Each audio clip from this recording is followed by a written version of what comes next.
Good morning, everyone, and welcome to the fourth CASL Grand Prix conversations. This week, we have Yulia Hristova and Aditya Viswanathan from Mathematics and Statistics Department. They will tell us more about their recent NSF grant.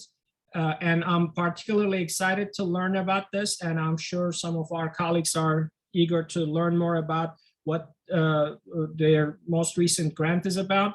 It has an abbreviation, a three-letter abbreviation, RUI, and we have quite a few of those floating around in the world of grants. REU, RUI, PUI, NIH, NSF, NSA. So sometimes it just gets harder and harder to keep track of all these abbreviations and what they mean. But they're important to understand and navigate our path through. And before I turn it to Aditya and Yulia, I want to say that I just this morning received some exciting news from some of our colleagues in the Mathematics and Statistics Department. One of the flagship conferences in that area is the Joint Mathematics Meeting in the first few weeks of January every year. And this year it will be in Seattle. And American Mathematical Society, they had a travel grant for people from PUIS. And that stands for primarily undergraduate institutes to support their travel. And I know at least one of our faculty members received more than $2,000 to support that travel. So there are lots of things out there, and University of Michigan-Dearborn and CASL are particularly well suited to take advantage of these sorts of targeted programs for institutions like our size. And today we will learn more from Aditya and Yulia from their experience. So without further ado, I turn it to Aditya and Yulia. Thanks, Yunus. Thank you for the introduction, and thank you and to the Dean's Office for organizing this series of conversations. I think we found some of the previous sort of recordings and conversations useful too. So I think all of us sort of learn a little bit each time we sort of speak with each other. So we had a few small number of slides prepared. We'll sort of go through them, and then we can sort of defer to questions. And so we'll start with sort of, one of these three-letter abbreviations that Yunus was mentioning. So the PUI, this specifically refers to a categorization of academic institutions, and in particular undergraduate institutions. It's called primarily undergraduate institutions. And so this formal sort of categorization or definition comes from the NSF's sort of webpage. And so I think I should sort of also at this point sort of mention that these are specifically with reference to National Science Foundation, so NSF grants. It is possible that other institutions such as NIH or other sort of agencies may have similar sort of programs, but these are, so these slides in particular are with specific reference to NSF funding. So PUIs are essentially colleges or universities which which we would fit in, and they offer sort of either associate's, bachelor's, or master's degrees in sort of STEM fields, NSF supported fields. But the key is that they would have to have awarded 20 or fewer PhD degrees in the last 2 academic years. So at least when we submitted this sort of grant, which was in fall of 2019, I believe, that UM-Dearborn did satisfy this. So before I think all of you sort of decide to sort of submit a grant, I think it's prudent to sort of check, because given that we may be sort of improving our sort of research footprint, as well as sort of, the engineering program and other sort of, programs may also be growing. I'm not sure whether we will still sort of satisfy this 20 PhD degree requirement for in the future. So it's sort of good to check when you're sort of actually submitting your grant. Now, so for such institutions, I believe there are at least these two types of research grants which are available. And so this is specifically by the NSF. The ones that we are most familiar with are the RUI grants, and the RUI stands for Research in Undergraduate Institutions. And these are essentially, as the description here says, sort of essentially your standard sort of NSF grant, but sort of focused for an undergraduate institution to enable sort of faculty to perform high-level research, but also to sort of build maybe research facilities and infrastructure, and also to support sort of integration of this research with undergraduate institution. So in that sense, there's a slightly sort of different objective compared to sort of a standard NSF grant. Let's see, so I believe there's a question on the chat. Let's see, so Mahesh asks, what was the PhD count when you submitted? It's a good question, and unfortunately, I don't have an answer. Yulia, do you have an answer? I don't believe that we were ever given a specific count, so we don't know. I'm guessing that we may be close to 20. Perhaps Yunus or Ilir may have sort of more insights in here. I'll jump in very quickly. I don't know the exact number, but this is certainly a conversation happening at the level of Provost Office and Office of Research, because do we really want to push graduate programs to a point where we slightly go over that number and lose this abbreviation, this designation, or should we limit it in a way that we keep it at a reasonable level, but not too many to pass this threshold? I believe still, as of right now, we are PUI, but that is a number people are keeping an eye on, and that's part of the strategic planning, one of the pieces there. Good to know. And as we will sort of also mention, I guess in a little bit, RUI grants don't necessarily need to be just research conducted in institutions like us. This can be part of a collaborative proposal, and I know that there's already been a CASL conversation on collaborative proposals, but we'll see a little bit more about this in a couple of slides from now. Just a quick sort of mention also on this other type of grants, the ROA Research Opportunity Awards. We are less sort of familiar with this, but it turns out that there's this sort of other mechanism where you can secure funding to work in research-intensive organizations like perhaps sort of national labs or other R1 research institutions on some sort of a visiting faculty position or something similar. And they are sort of often also sort of, you apply for them as a supplement to maybe an existing NSF award. We are a little less familiar with the mechanics and details of the ROA awards, but we'll say a little bit more about the RUI. Okay, so if I can sort of go ahead, just looking through sort of the NSF's website, we were trying to sort of see how much sort of funding and how many awards were available. Now, it turns out that the amount of funding, I think there's sort of some funding which is carved out through all sort of directorates and programs, although the specific sort of funding is not sort of mentioned. There is no percentage sort of, provided for RUI and RUA awards. I think it sort of is at the discretion of the program officers managing sort of the programs. Just, I think on average, so the 2 bullet points shown here sort of give you some indication of how much funding is available. So about 53 million awarded sort of on average for RUI grants and 3 million in ROA awards. And that roughly corresponds to about 245 RUI and ROA awards respectively on average.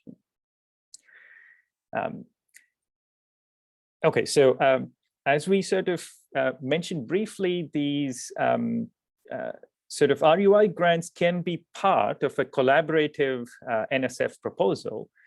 In particular, it can involve more than one academic institution, even if sort of maybe the other institution or other institutions are not necessarily primarily undergraduate institutions.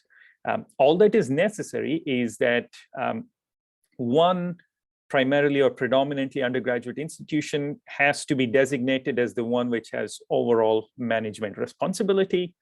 And so as we sort of see here, you can have sort of co-PIs from tier 1 and other institutions. However, most of the researchers must be from primarily undergraduate institutions. And you have to identify such a primarily undergraduate institution as the primary place of performance. So this is one of these technical terms which shows up when you apply for a grant. I think the NSF will ask you where is sort of the research sort of happening. I think they call that the primary place of performance. And so that has to be a primarily undergraduate institution. So Yulia will probably say a little bit about sort of our experience, and so I hand it over to Yulia. Yeah, so in our grant, it is Aditya is the PI, I'm a co-PI, and we have a co-PI from the University of Connecticut, who is in electrical engineering. So University of Connecticut is an R1 institution. I would say regarding the process, we submit together the project description and the summary, and then everything else is submitted individually from our university and from his university. Our grant offices got in touch, and after that they are working on the same project. We have our own budget that we submit. He has his own budget that he submits. One very important thing is to keep in mind is that really the emphasis should be on the primarily on the graduate institution. So it perhaps will not look very good if the bulk of the budget, the finances go to the R1 institution. In our case, most of the money came to us, and we'll talk a little bit later about the RUI Impact Statement. That is very important. But for us, it was necessary to emphasize how we involve undergraduate students in our research. However, our co-PI at University of Connecticut did not have to have undergraduate researchers. In fact, he supports PhD students with the money from this grant.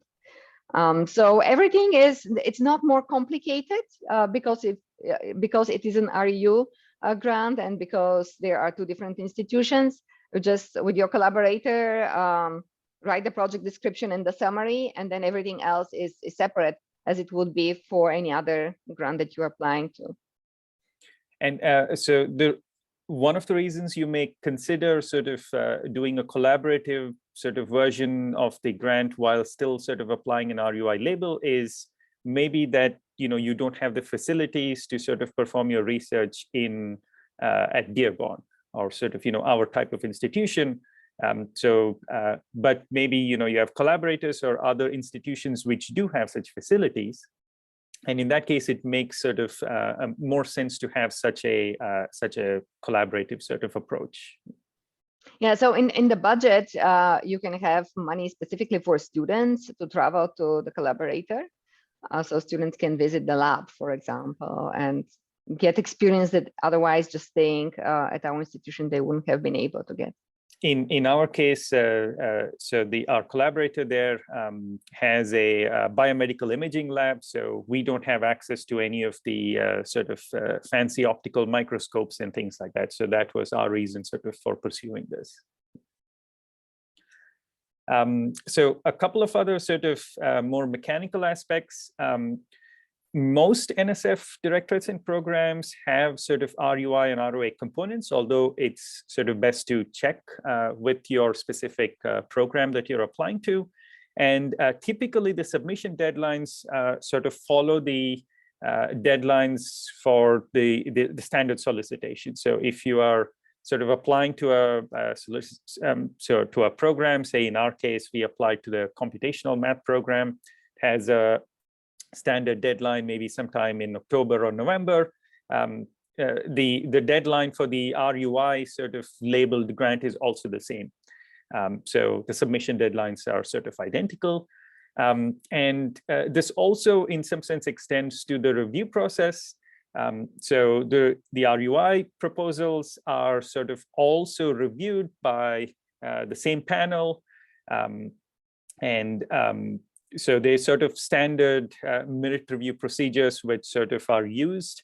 I believe the only sort of addition is that the reviewers are specifically told that your grant is an RUI grant, and there's some associated instructions and saying that you would have to sort of also take into account this additional impact statement, which we'll say something about, and any other special circumstances sort of mentioned there.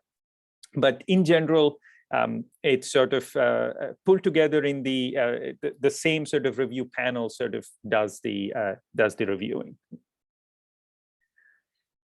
So in terms of the actual sort of requirements, so there's a few things sort of highlighted here. First is you have to sort of ask our sort of grant office or office of research that sort of tell them that you want to submit an RUI proposal. This does not happen by default because there's a couple of sort of additional documents which are necessary.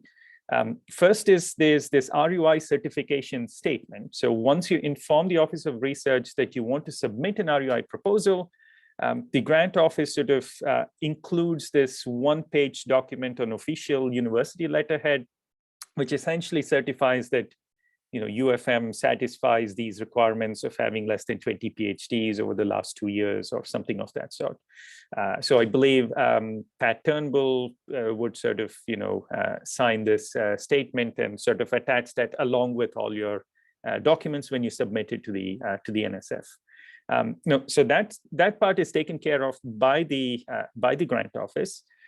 What sort of requires input on your end is this other document called an impact statement.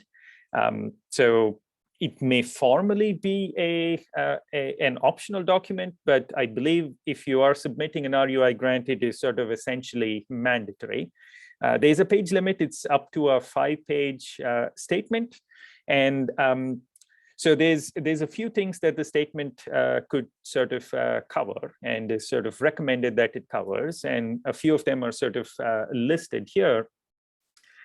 So essentially, you want to sort of say what are the so provide a little bit of an overview about sort of about the type of institution you are, sort of discuss the types of plans that you would sort of put in place to attract sort of student researchers or other personnel for the involved in the grant, sort of explain how you would sort of measure project participation, and how this sort of this research and the proposal would sort of help the department, the institution, and sort of maybe the local region as a whole, and sort of also the faculty and students involved.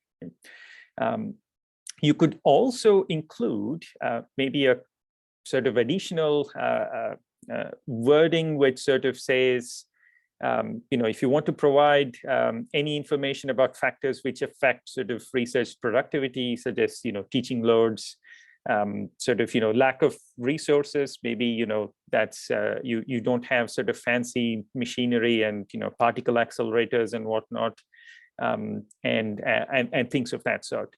And maybe I'll sort of, hand it over to Yulia to say a little bit about sort of what we used to write out our sort of statement here. So for our statement, we split it into several sections. We talked about, in general, about UM-Dearborn. You can get this information. The university provides common information about like first-generation students, minority students, how many students remain in Michigan after graduation, and so on and so forth. So this is information that is very useful to include on any grant proposal. But in particular, we included in ours, we also talk a little bit about our department. We also talk about undergraduate research and career preparation at our university, at UM-Dearborn. In general, here we described what our department has done through the years. So we've had, and we continue having strong programs in undergraduate research in summer. Also, we've had some grants for research-like activities during the semesters. So we already have, the department already has a track record of undergraduate research. And this is important to put there to prove that the department is invested in doing these activities. Then we also had a section, a track record of the PIs in the undergraduate research supervision, where we described what experiences, Aditya's and mine experiences are in undergraduate research. Here, I want to emphasize this is a document that is our responsibility. So our collaborator did not participate in this document.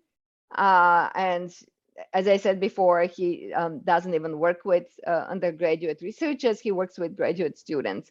So this is really where you write just for yourself because you're coming from this institution. You want to show that undergraduates are really going to be involved in what you do. This was really appreciated by our reviewers pretty highly, that we had a very good plan put together to work with undergraduates. So we also talked about our recruitment plan and student selection criteria, and the impact of the proposed research, not only research or contributions to the area, but also how this would provide training of undergraduate students and will feed into the STEM pipeline. Yes, so and I think we I think that we'll provide maybe a couple of links. I think some institutions provide some sort of a boilerplate for or a template for sort of writing out sort of this impact statement. We weren't able to find one sort of on our end, but we'll sort of provide some links. I think if you perform a Google search on sort of RUI impact statement, you'll find that some of these other smaller institutions have such sort of boilerplates, and I think that's sort of useful to sort of see when you sort of construct your statement.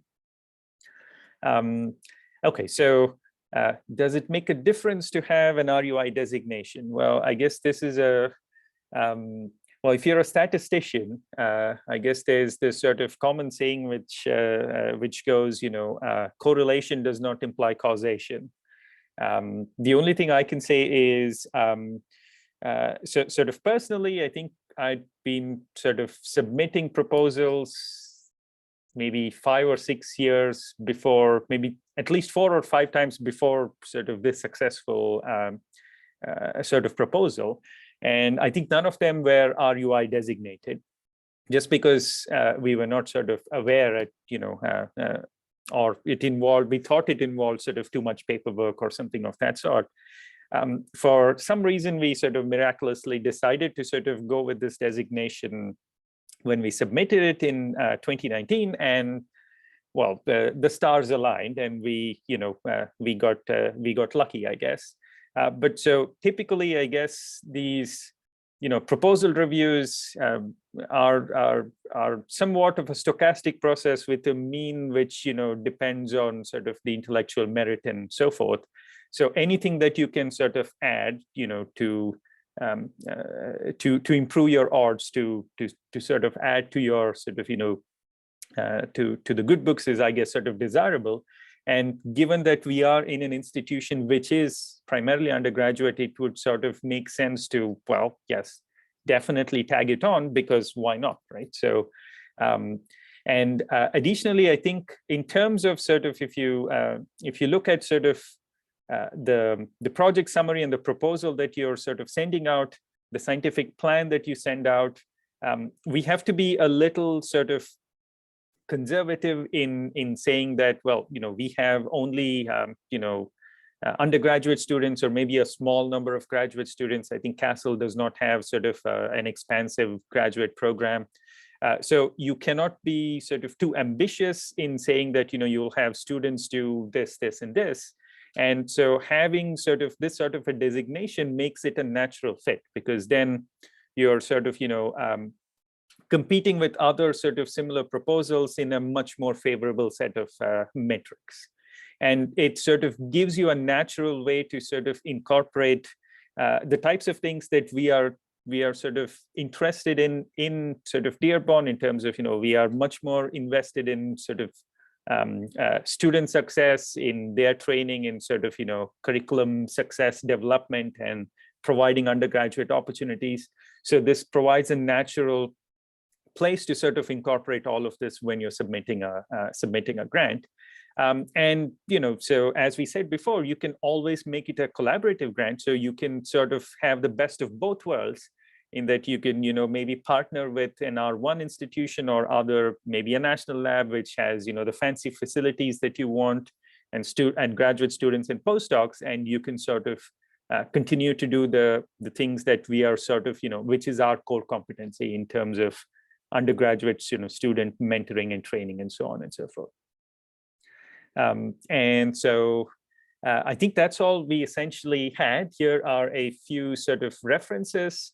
I think if you just search for RUI grants in the NSF, you'll sort of come up with a landing page which has sort of links. Included in one of the links is sort of, program-specific contacts.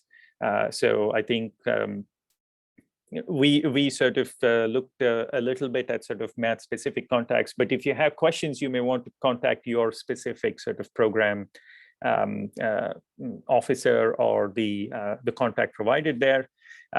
There's also these sort of virtual office hours NSF sort of organizes every now and then. Again, sort of this varies with your specific program and directorate.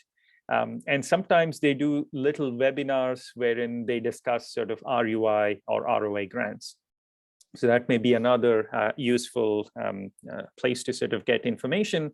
And we've also included sort of one example sort of template for an RUI statement here. I guess this comes from Amherst.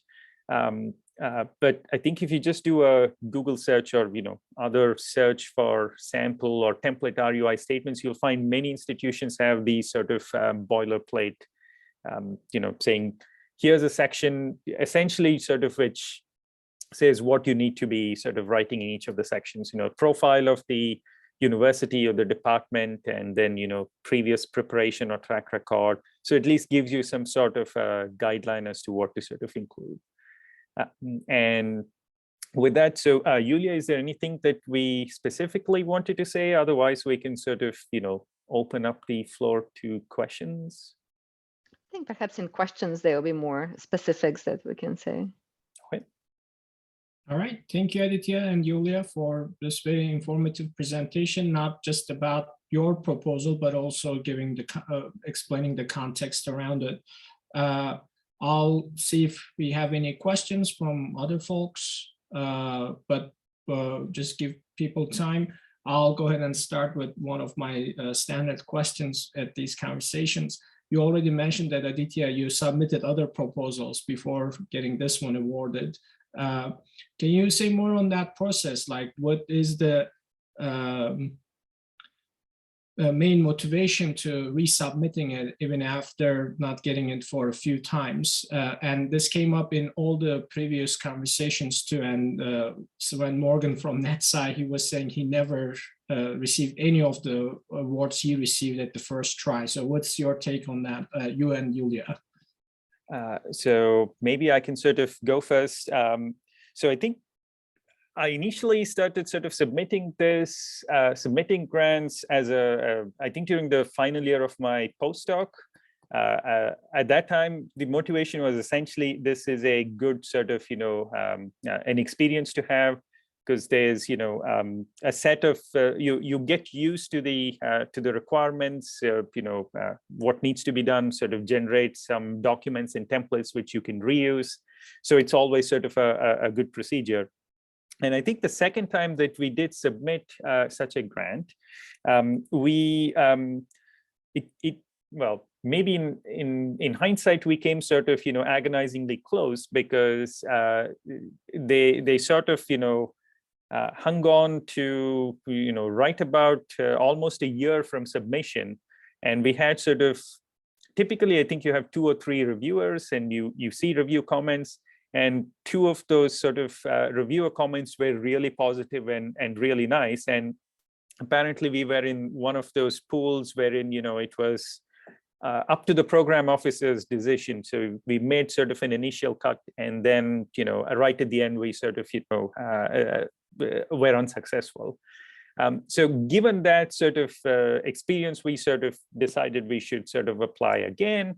And it was sort of a very similar sort of a grant, given sort of the positive experiences. And then that time, the reviews were, like really bad. So sometimes your experience, depending on the panel, can be a little bit of, I think, as I mentioned, a stochastic process.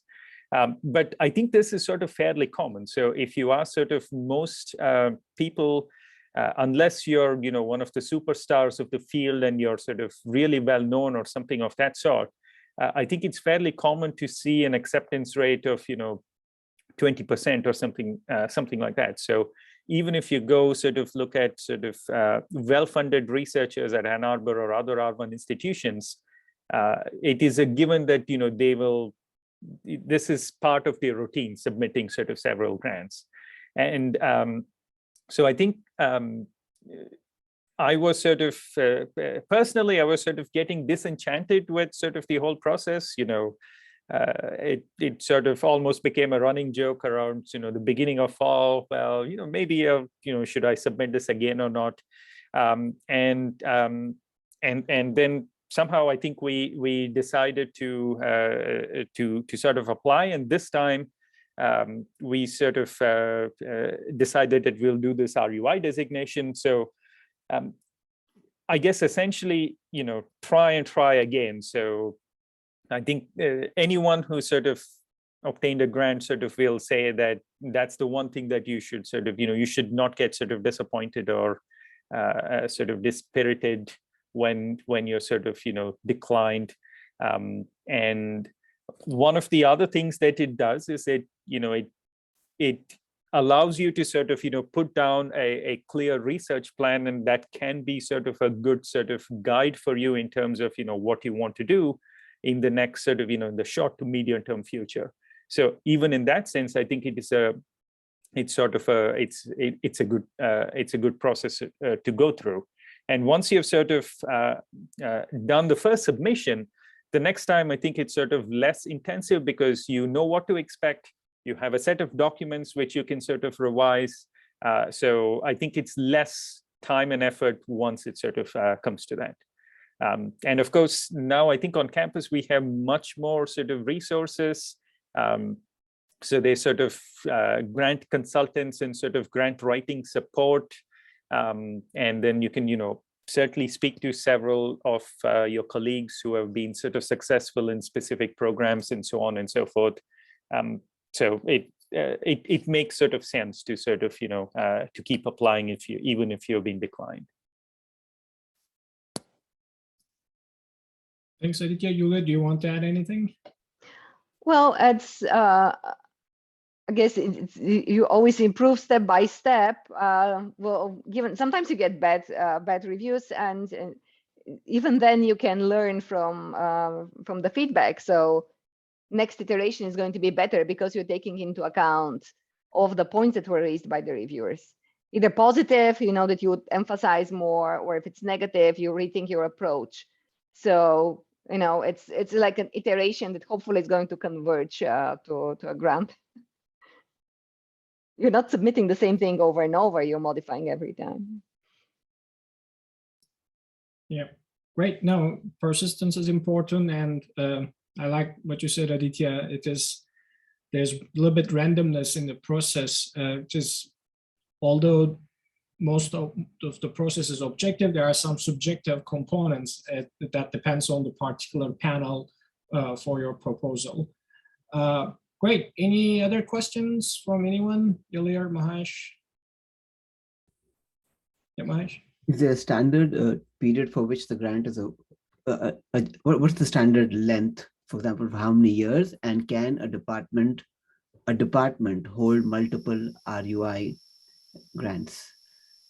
I think the first one is easier to answer. I think the standard is three-year grants, but I think there's like two separate designations. There's either I forget the specific names, either a standard grant or a.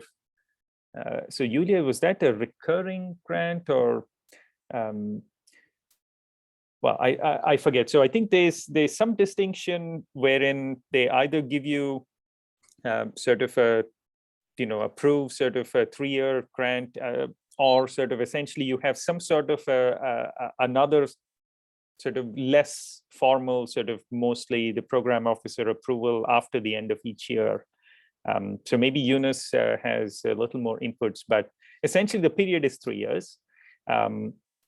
I don't know personally whether multiple RUI grants, whether there's anything which sort of forbids multiple RUI grants to the same department or institution. I think this is an individual grant. It's not, there should not be any limit. The department doesn't kind of enter the picture there. There are larger grants that specifically say that can be awarded. There is a connection to a department and there will be just for the department. So you cannot have two applicants from the same department awarded the grant, but this is not like that. It's just like a regular NSF grant, but with an additional consideration that the primary activities in the undergraduate institution. I see. Thank you. And I'm aware of some PUIs where multiple faculty members hold separate RUI grants. So in that sense, they're a little bit different than REUs. REUs are more programmatic, which expect more institutional support, and questioning multiple of those and having right support structure for multiple of them might be a question. But RUI is still very much relies on PI and co-PI, right, Aditya, Yulia? You would agree? I believe so. And you don't need to necessarily integrate that with an undergraduate research project.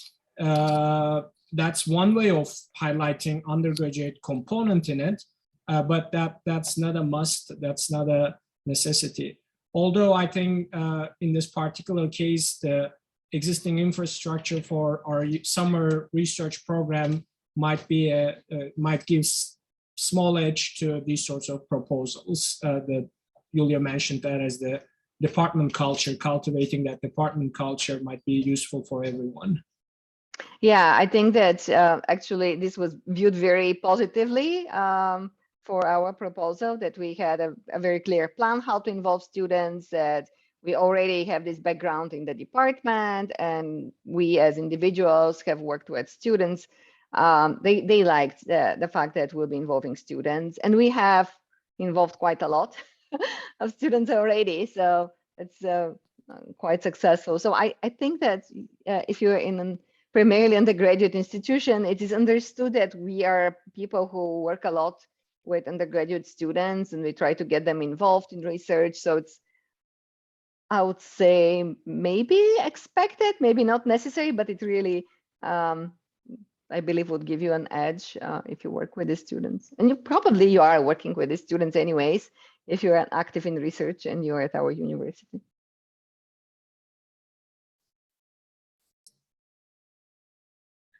Great. A quick question for me. Thank you both. Very useful presentation.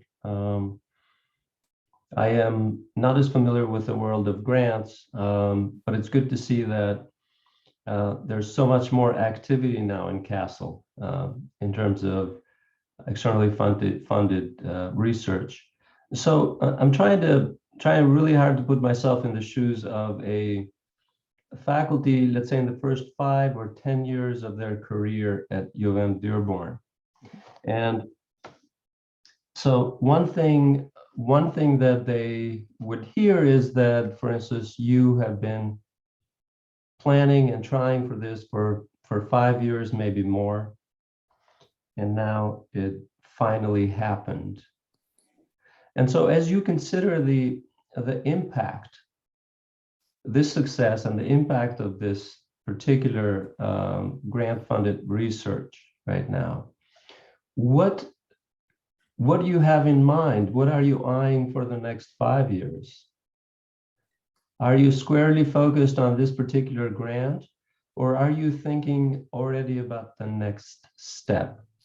And just to close the question, where I'm going with this is the following question: does this different avenue of doing research through grants give you a longer planning arc and blueprint for your research? Have you found that to be true? Excellent question. I think so. Yulia, feel free to chime in, whenever you feel like it. So I think one of the,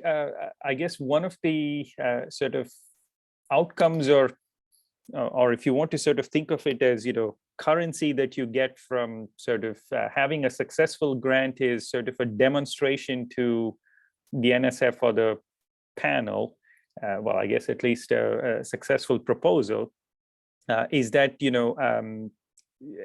at some point the NSF has found you sort of acceptable to, to do research and worthy of, spending their money in some sense.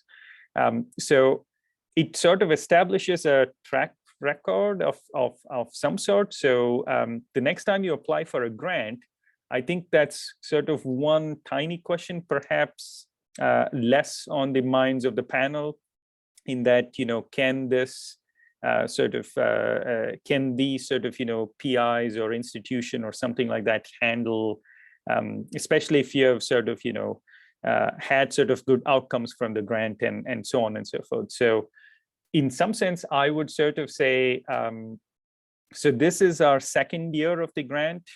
And so I think sort of the next year, well, I would personally be interested in sort of, thinking of what to do sort of next, in terms of, maybe some sort of a follow-up, if not exactly the same sort of, topic, something slightly related. Because I think it sort of, I think we see that even in the sort of successful sort of, people, at least in sort of big research universities, who have sort of secured funding, in some sense, sort of securing funding sort of, breeds success, in that it gets you more funding and that sort of stuff. So I'm not saying that that always sort of happens, but it's sort of I think it's good to sort of exploit that sort of, in your next application or something of that sort.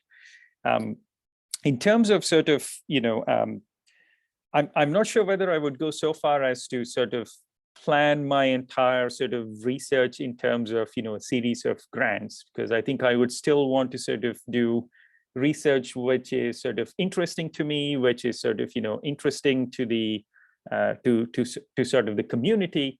But I think if you have sort of collaborators who are willing to sort of work, and they're sort of interesting problems, and having sort of a grant gives you sort of a certain structure, which maybe, enforces a little bit more of or forces you enforces a little bit of a timeline and a rigorous set of, objectives that you want to meet. At least in that sense, I think having sort of planning out your research in terms of such grants is useful. But I'm perhaps not sort of, thinking about it sort of 10 years down the line. So at least sort of, in the sort of next 5 years, if you have sort of, an active collaboration network and things like that, it sort of is useful. Especially, I guess, if you have sort of collaborators at other institutions or maybe national labs and stuff, it allows you to perhaps do things which were not possible otherwise, in terms of maybe infrastructure or sort of, having sort of, maybe your collaborator has a PhD student and you can have a PhD student work on the same project for maybe 2 or 3 years, which is sort of slightly more challenging in our setting, because if you work with a set of undergraduate students, essentially one semester you're only going to be training them. And then maybe they're there for another semester or 2, and then, so I think our focus ends up being, if you involve students more on training and mentorship rather than sort of, cutting edge scientific research. And so that you can sort of, use maybe collaborators and sort of these sort of planning in the grant to sort of achieve that. Well, but I would also say that it's important to have the grant money to be able to support students, and because with our usual teaching load in CASL, sometimes it is very difficult to carve out time to do research. But having the students and having weekly meetings with them, you're more like present, you keep up through this. It kind of pushes you to continue to persevere in research. In summer, we've had students that joined our RU program in the department, and it really helps because they are focused on this research topic for the weeks that they are working on the RU program, and then you're able to get some results, maybe for a conference paper, but it moves your research. You're kind of forced to move your research because there's this structure and because you're able to afford to have students on a more continual basis. Right now, the group of students that we're working with them for second semester. They started in fall of last year, in winter last year. Yeah. Winter in this summer, year. This year, oh my God, Yeah. yeah, last academic year. So we started in winter 2021. In summer, we had a different set of students. Now we're working again with the 3 students that are UM-Dearborn students that we were with in winter this year, and we'll continue for the next semester working with them. So this continuity allows us to get them to a level where we discover new things and helps us our research. I think without the money from the program, we wouldn't have been able to do that. Just for one semester, it just doesn't work that well. And maybe a little bit also from the student perspective, I think to some students, depending on their circumstances, I think the funding may sort of be quite useful in terms of, sort of, paying off their sort of, costs of just doing a degree or something like that. So it gives them sort of more flexibility, sort of having, being able to sort of offer funding for, research that you're doing. Very helpful, thank you. So in other words, there are 2 very important differences, at least from the student perspective. One is continuity, working with you for a number of semesters. Another one is, of course, paid work. Which would make this very different from, let's say, directed research or independent studies. Precisely. Okay, thank you. Thank you. I think especially for our campus, this is really important. A lot of our students are working students, so getting paid for doing research with us opens up possibilities that they wouldn't be able to afford otherwise, right?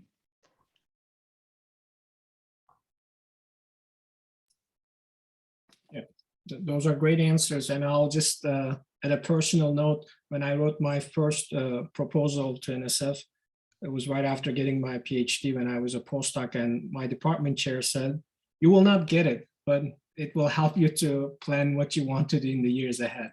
You can make a very precise plan without submitting a grant. It's not a necessary condition, but for many of us, it helped to sit down and think about what we want to do in the next so many years, and getting panel feedback helps to modify those plans and maybe move them slightly different directions. Yeah. And Yulia counted some great benefits, and I agree with all of them. And I'll just add one more, and Aditya and Yulia, feel free to contribute to. It is not only impacting our individual students or individual faculty members, it is changing the culture on campus too, even a little bit more locally, at least at the department level, having folks around thinking about these sorts of things, running summer workshops and other things. That's turning the wheels in the department, I would say, in the right direction. Things can go in the right direction without these sorts of things too, but in this particular sample, it is working well. I would sort of agree and sort of second that by saying, so in our sort of proposal, it sort of helped to sort of refer to the RU program, which is already sort of running and successful. We could sort of then say that we will offer our students sort of a cohort experience, which otherwise they would not sort of have. And so, having that is sort of useful. And in turn, we get sort of, a couple of students, funding for a couple of students, or, 2 or 3 students, depending on how much funding you ask. So it sort of helps the existing sort of programs, and sort of, the existing programs also sort of help you sort of in your proposal. So there's a nice sort of symbiotic relationship. Yeah, that's super important. Not seeing this as a competition, but collaboration. That's really helping everyone. And that's why we are holding this conversation. So whoever is watching this later on, if you have any questions about RUIs, ROAs, REUs, or PUIs, or overall, if you are confused with any of these 3-letter abbreviations, feel free to reach out to any one of us. We'll be happy to share our experience and what we learned from these submissions. So Aditya, Yulia, thank you very much again for taking time, sharing your experience, your particular proposal, your project, and also this bigger frame around RU and ROA programs. Thank you very much. For those of you who are watching, I hope you find this helpful. And again, if you have any questions, feel free to reach any of those folks on the call today. I'll go ahead and stop the recording now. Thank you.